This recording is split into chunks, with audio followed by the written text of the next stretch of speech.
All right, let's dive right into this explainer. Today, we're reverse engineering a massive pre-internet viral marketing phenomenon. We're looking at a book that completely shook up the personal finance conversation. But honestly, what's even more fascinating is the sheer mechanical brilliance behind how it achieved total global domination. 32 million. That is the sheer number of copies we're talking about here. Add in translations into 51 languages across over 100 countries and an unbelievable 6 years on the New York Times bestseller list. You don't hit those numbers by accident. When a self-published book goes stratospheric like that, there's always a much deeper system at play. Because here's the thing, Robert Kiyosaki didn't just write a book. He built a meticulously crafted marketing engine. He took core principles of sales, human psychology, and grassroots networking and literally baked them right into the DNA of the product itself. So we're going to deconstruct this viral success into its 4 core pillars: identity positioning, the controversy engine, decentralized distribution, and the seminar flywheel. Let's kick things off with Pillar 1, identity positioning. Every great movement forces you to pick a side, right? And this entire narrative is built on a brilliant us versus them dynamic. On one side, you've got the poor dad, a highly educated academic with a PhD, someone who strongly believes in job security, unions, and climbing the corporate ladder. And then on the flip side, you have the rich dad, a street-smart entrepreneur who values sales, actually understands cash flow, and focuses on acquiring assets so you never have to just work for a paycheck. By framing these contrasting mindsets through really simple, sticky parables, readers are practically forced to figure out their own alignment. The underlying message is that people shape their lives through their thoughts. So one dad says, study hard to find a good company to work for, while the other says, study hard to find a good company to buy. As you read that, you instinctively ask yourself, wait, which mindset do I have? It is a psychological hook that demands your personal investment right from Chapter 1. That brings us to Pillar 2, the controversy engine. The crucial strategy here was using polarizing ideas as a deliberate growth hack. Take the statement, your house is a liability. That completely clashed with decades of traditional financial advice. For the longest time, the middle-class dream was built on the idea that your home is your ultimate asset. But Kiyosaki redefines the terms. An asset puts money in your pocket, and a liability takes money out. So suddenly, your house, with its mortgage, the taxes, the leaky roof, boom, it's a liability. Now, to be crystal clear, we are completely neutral on the actual financial advice here. There are totally valid arguments on both sides of that fence. But neutrally speaking, from a pure marketing perspective, the intense pushback from critics functioned as a massive, completely free PR engine. Traditional finance writers called it nonsense. They called it the dumbest financial advice ever. But all that controversy just sparked debate.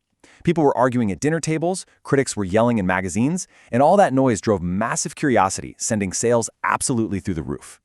And this actually wasn't his first rodeo with this exact tactic. He had previously put out a book called If You Want to Be Rich and Happy, Don't Go to School.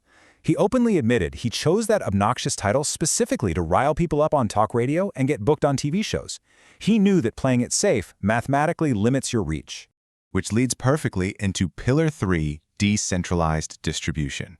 This is where we see the totally bizarre, grassroots way this thing actually spread.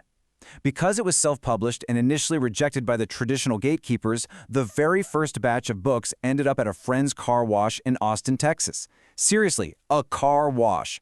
An Amway distributor, who happened to be a doctor, bought a copy, loved it, and passed it up the chain to a top-tier network marketer, a diamond in Dallas.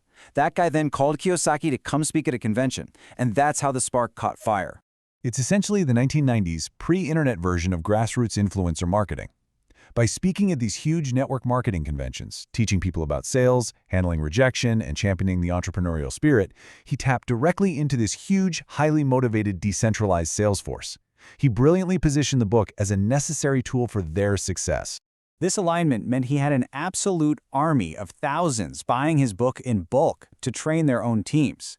It hit the New York Times bestseller list purely on grassroots momentum, way before the mainstream media, or Oprah, or Donald Trump ever even knew who he was. And finally, we have Pillar 4, the seminar flywheel. This is the back-end ecosystem that turned a popular book into a multi-million-dollar global empire. Because, and this is absolutely key, the book was never meant to be the final product. Drawing on his background in experiential seminars from the 70s and 80s, Kiyosaki used the book as a massive, self-liquidating front-end lead generator. Essentially, The book's sales paid for the marketing to acquire customers for higher ticket items, like his cash flow board game, which taught financial intelligence through gameplay. From there, he evolved the whole thing into an international education franchise. They started offering everything from quick one-hour intro classes all the way up to comprehensive 3-day intensive seminars. He wasn't just selling something to read, he was selling ongoing education and a community. And here is the sheer genius of it all. The books sell the seminars to readers looking for the next step. Then, the graduates of those seminars go out and recommend the books to their friends. It creates this unstoppable, self-sustaining flywheel of revenue and brand awareness. So, stepping back and looking at this ultimate playbook, it's incredibly clear we're dealing with a masterclass in long-term brand building. It proves that even a great product needs a brilliant delivery system to actually change the world. The result of this four-pillar strategy, a completely universal phenomenon, hitting 51 different languages, proves that the core psychological triggers he used, desiring financial independence, polarizing traditional systems, and leveraging grassroots communities, they aren't just an American thing, they're universally human. Identity positioning to force a choice, controversy engines to drum up free PR, grassroots distribution to bypass the gatekeepers entirely, and a back-end flywheel to monetize all that attention. Guys, these aren't just tricks from the 90s. They remain the absolute gold standard for business growth and marketing today.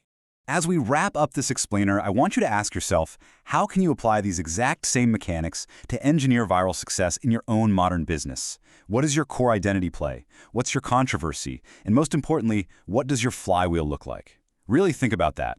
We'll catch you in the next one.